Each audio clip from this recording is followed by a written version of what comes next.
Hi everyone, welcome back to my vlog. It's GL here, and today we're talking about something I think a lot of people can relate to. Being in a relationship with someone who's the opposite of you when it comes to personality. What do you do when you're more extroverted and your partner is the introvert in the relationship?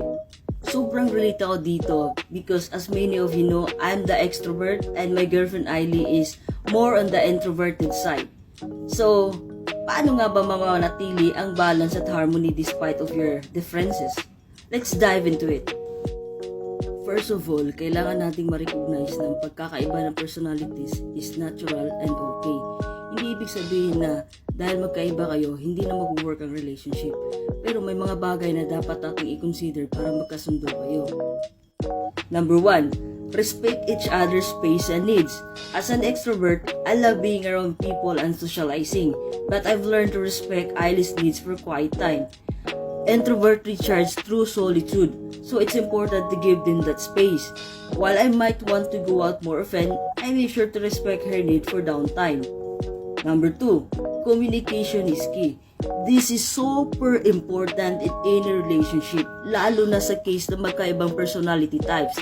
Make sure na nag-uusap kayo about your needs. Sabihin ko kung gusto ko ng social interaction. And at the same time, as I ask her when she needs alone time. Nagkakaroon ng balance with both sides understand each other. Number 3, find a balance. Hindi ibig sabihin na kailangan nating magkasama sa lahat ng social gatherings. Sometimes I go out with friends alone, while she stays home, and other times we compromise and find activities we both enjoy. It's all about finding the right balance between what energizes you and what works for your partner. Number 4, don't force them to change.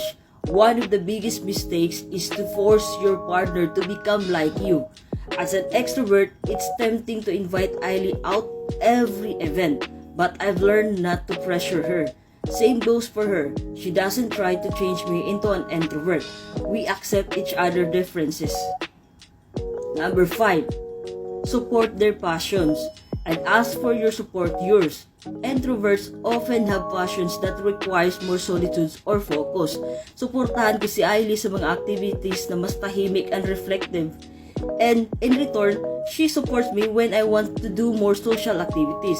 It's about finding ways to celebrate each other's interests. Number 6, practice patience. Lastly, be patient. There will be times na hindi kayo magkakaintindihan because of your differences. Pero hanggat may effort kayong dalawa to understand each other, you'll make it work.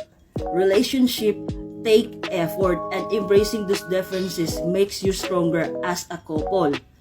So, those are a few tips that I can help you with your relationship when an introvert like Ailey. It's not always easy, pero kaya to. Don't forget communication and respect are the key.